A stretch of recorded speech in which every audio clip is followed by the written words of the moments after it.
What's up, y'all? What's going on? Hey, today we're going to be taking a look at a short film from Dhar Mann Studios. The short film is titled, Wife Won't Let Ex See Daughter. What happens next is shocking. And to me, the entire short film is shocking. Let's dive right into it. So it opens up with Brian trying to visit with his daughter, but look how his child's mother opened the door. Is Callie ready? Where's my child support, Brian? So we see what type of time his child mother is on, and her name is Trish, by the way. So then Brian go to try to give her a few dollars, but he's still short on that support. Here's 100. Well, it's almost. It's $98, but I do get paid on Friday, and I'll give you the $250 left when I pick up Callie for the weekend. And so since Brian was short on his child support, Trish didn't allow him to have time with his child. And I want to pump the brakes right here real quick. So on the outside looking in, it's really a bad look for both parents at this time. So like at Brian, why is you $350 short on your child support? And then on Trish's side, Trish, why is you utilizing child support as transaction for parenting time? You know what I'm saying? It's a bad look for both parents at this time. And I'm not sure if Dhar Mann is trying to base his short films on reality, but if he is, in my opinion, he got this situation wrong. And for those who are listening, correct me if I'm wrong in the comments below. And I'm not an attorney or nothing like that. This is just me critically thinking here. If one parent is ordered by the court to pay child support, aren't they given some type of parenting time through visitation that shouldn't be interfered with? And then also, if that parent is paying child support, the transaction of money shouldn't be going from one parent hand to the other parent hand. Shouldn't that be coming out of somebody's check?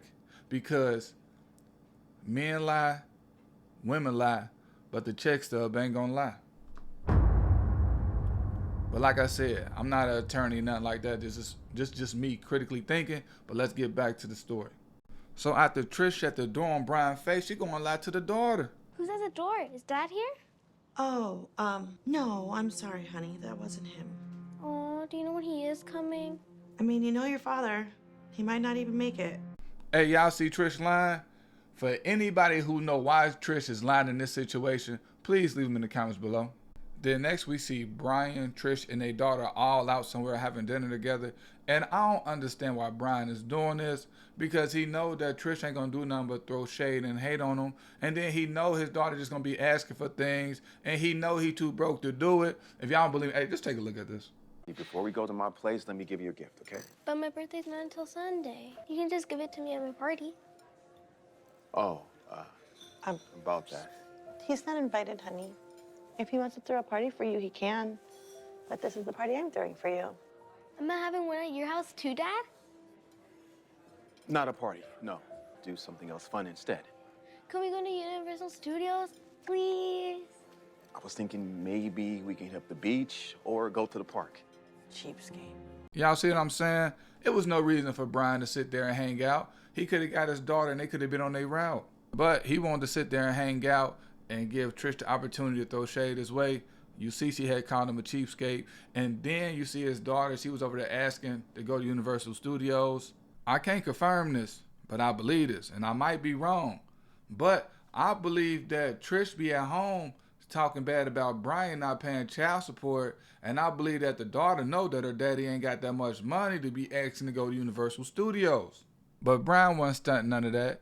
He gave his daughter the gift, which was the comic book. In my opinion, Brian should have waited till he got to his residence to give his daughter the gift, because soon as Brian gave his daughter that gift, Trish started hating. And then she tried to gaslight him. Here, y'all take a look for yourself. This looks expensive. Yeah, I know. I put in a lot of overtime. Okay, so then where's the rest of my money? Got it right here.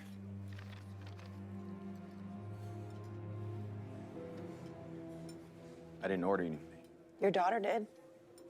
Our daughter. And you ordered something too.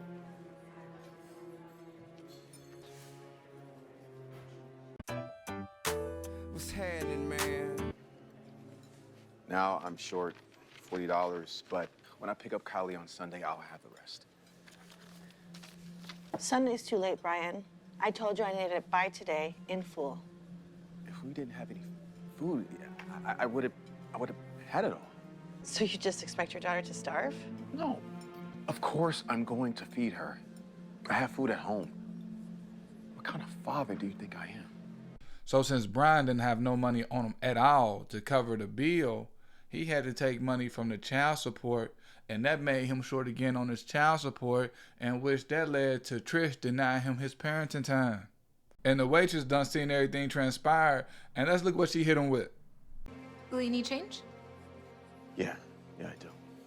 So when Brian get his change back, you know what I'm saying, he's still sitting there for a little second in deep thought. And while he was in deep thought, I'm thinking, Brian is thinking like, you know, I'm about to stack my bread up, you know what I'm saying, put in some extra work, get my bread up so I can get me a retainer for an attorney, because she ain't about to keep playing with my time like that. You know, each time she feels some type of way, she take my kid away. You know what I'm saying? I'm thinking that's what is in his mind. But Brian go and do the opposite. He gonna go and confront her. And then that's why I put this face right here. You see his face right here? I put this right here because even when he went to go confront her, which to the guys that's listening, it's never a good idea. But look at Brian. Look what he do. For a measly $40? Here, you can take this with you too. I'm not gonna let you take her away from me. What are you gonna do? Call the cops? Go ahead. I'll just tell the courts that you missed another child support payment. One more missed payment, you go to jail. I'm trying my best right now. You know, I don't make much, but I'm doing overtime. And I'm giving you every dime that I have, all the while trying to keep things afloat. And my phone is off, okay? And I barely pay my rent just to get you the money. Well, I guess you're gonna have to choose between your rent and your child. Yeah, they got my guy Brian looking bad right now. You know what I'm saying? Saying that his phone turned off, barely paying his rent. It's a bad look for Brian. So then we get to their daughter's birthday party. And their daughter was looking sad because, you know, she was missing her dad and everything. And so one of Trish's friends, I think her name was Shannon, she come over there just being nosy, like seeing what was going on. And then Trish tells Shannon, like, hey, I'm not letting Brian at the party because he ain't paying no child support. Then Shannon tell Trish that she was like her at once upon a time when she wasn't allowing her child father to come around because he wasn't making child support payments. But then she started to see the effects that it had on her daughter, so she started allowing her daughter's father to come back around. And then when Trish had heard that, she had to change her heart all of a sudden. But I want to pump the brakes on that real quick. Yeah, pump them brakes, like, because I want to talk about something that's going on in here. Yeah, because as I'm watching this, it appears like the mothers have some type of authority, some type of power, some type of leverage over the father based on the language that they're speaking. Because if you listen to them, they both say, oh, I'll allow the dad to come around. Oh, I wouldn't allow the dad to come around. You know what I'm saying? That type of language that's kind of being tossed out is like the dad got to have permission from the mother to see their child. I mean, that's what it kind of looks like to me. I might be wrong. Let me know what y'all think. I want y'all to go and watch it for yourself, see what y'all get from it, come back, leave a comment below. But let's wrap this story up. Oh yeah, and before I forget, even though Shannon made that emotional statement talking about, it's not about me, it's about we. But every time that they showed Shannon's daughter with her father, Shannon was always in the picture. Like in none of the scenes. I never seen the dad just coming picking up his daughter and they going somewhere. Maybe she was going to spend a night. Maybe they was going to the movie, ice cream, whatever it may be.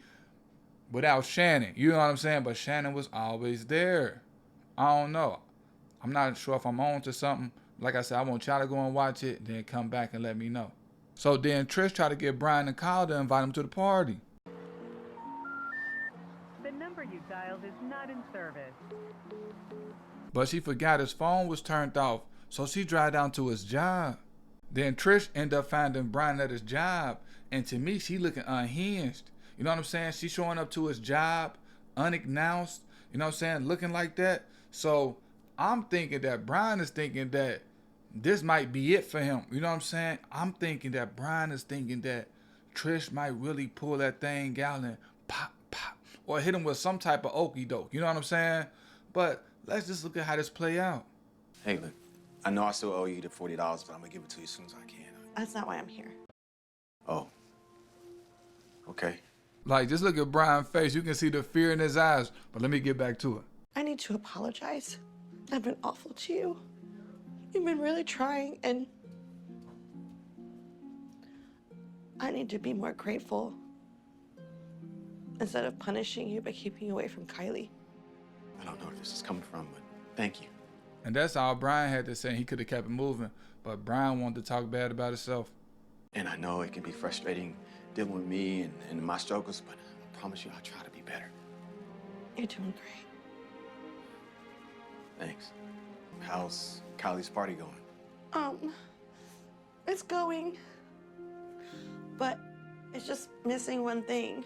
What's that? Her father. I was wondering if you could get out of here. Would you come? We haven't cut the cake yet, and I know Kylie needs you there. Absolutely. Just let me just get the bags and... Here, let me help you. Here. So Brian accepted her apology. I didn't understand why Brian left work, because Brian, you know what I'm saying, his phone was still cut off. He's still barely paying rent. You know what I'm saying? He need all the hours he can get. But, you know, that's just Brian being Brian. So Brian and Trish get back to their daughter party, and it's a happy ending because their daughter happy, Brian happy, and Trish is overly happy. And then just seeing how, you know, Trish was reacting to everything, that had me thinking that before they got back to the party, you know, they took a stop over there at the parking lot special. But, you know, what I know, I'm just that type of guy who used to be taking exams in school, who would just put extra scenarios in there that had no business being in the test questions. You know what I'm saying? So that's it. If you guys want to go and check it out, it's over there on Dhar Mann Studios. I mean, he be having some things on there, but I want y'all to let me know what y'all think about this video, and then make sure that y'all like the video, and also don't forget to subscribe. Let's roll.